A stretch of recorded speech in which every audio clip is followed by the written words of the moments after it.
crossovers and arrow of light ceremonies are a major part of scouting. So let's talk about it.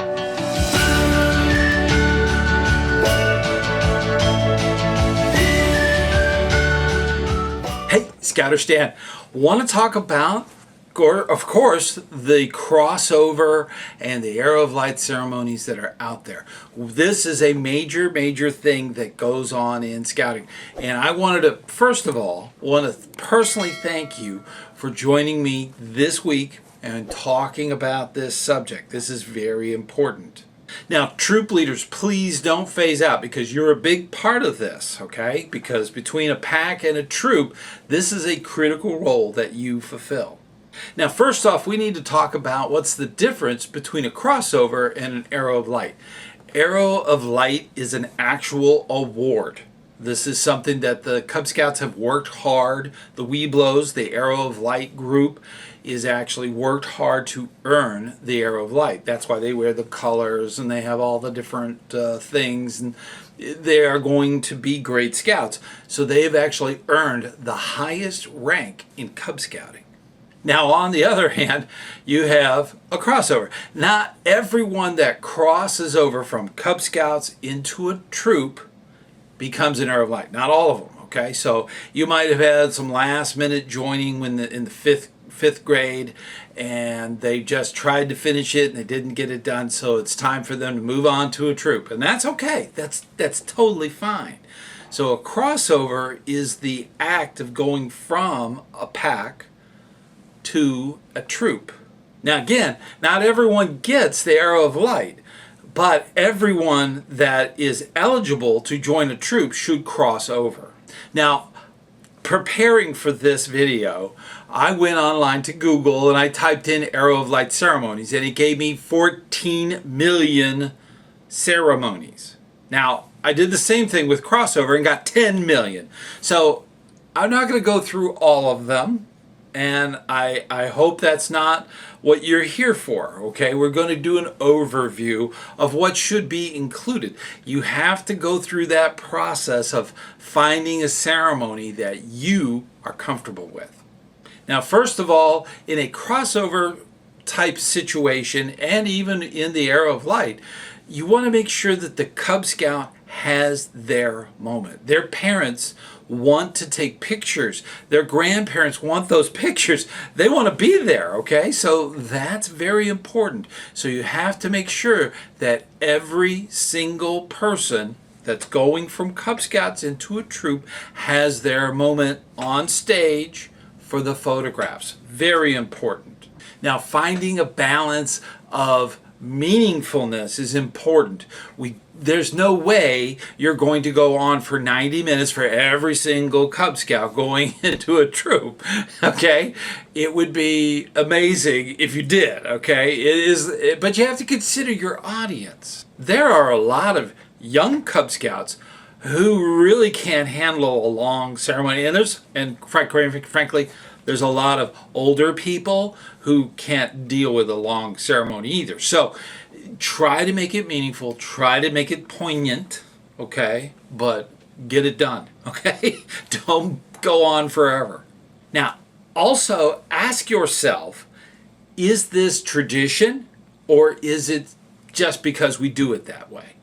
Be careful not to fall into that same old trap of doing the same thing every single year, because all of your Cub Scouts leading up to that moment, when it becomes their moment, know what's going to happen. So it's good to kind of mix it up, okay? I personally think if I was in Cub Scouts, and I was, we went through the whole ceremonies and everything, and they were always different, so I never knew what to expect. So it was entertaining. So that made it very special. A lot of times they mix the ceremonies together between a crossover and an arrow of light ceremony.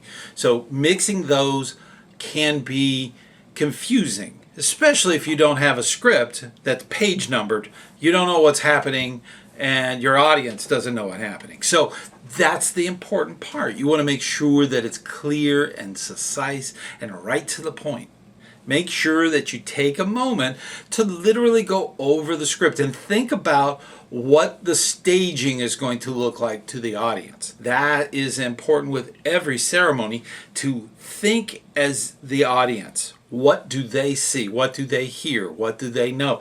What is going on? A lot of times these ceremonies are in places where there's ambient noise, whether it be traffic or planes going over outside. There's a lot of things you need to consider. Now, don't forget to use your resources.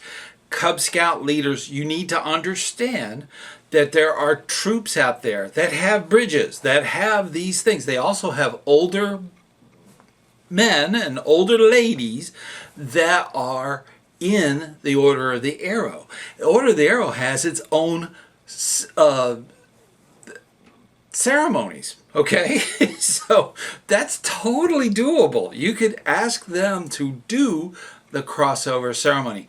And I know for a fact that if you're a den leader, you're going to get choked up. Seeing these young people go from Cub Scouts into a troop is a very emotional thing. So it may not be a good idea to have a big speech that the den leader is going to read. So having the OA there to do the ceremony, that's very impressive. It sets a great example for the Cub Scouts. And it gives the Order of the Arrow an actual service that they can give back to the pack.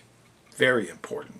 Now, keep in mind, the OA has restrictions on regalia, costuming, and a Native American Indian type of garb. They do not do that anymore. They come in regular, full uniform, which is impressive with the white sash that they have for the OA. So that is very, very important. I promised that in the beginning of this video that I would talk a little bit about the troop. The troop needs to keep this in mind. When you're doing crossovers, this is an actual gift to your unit. So be very grateful for that. Okay, 60%. I did a survey, and 60% of troops rely completely on crossovers for new members. That is so dangerous. That is not good, okay? We need to be recruiting in more than just getting crossovers. So troop leaders, please, please come up with a plan where you have more than one unit, more than one thing that you can do to get new members into your troop. Believe me. Now that we're on this post-pandemic thing, and the pandemic really messed up a lot of packs, more than it did the troops. Troops were easily gone electronically, but packs, on the other hand, can't really do that. So they had no real resource, and a lot of packs are no more. And those troops that relied on those packs, okay, you get my point? So definitely don't just put all those eggs in one basket.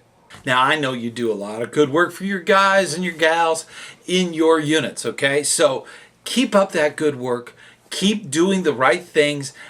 Keep your training up. Do all those things, and I think you're going to have a great year.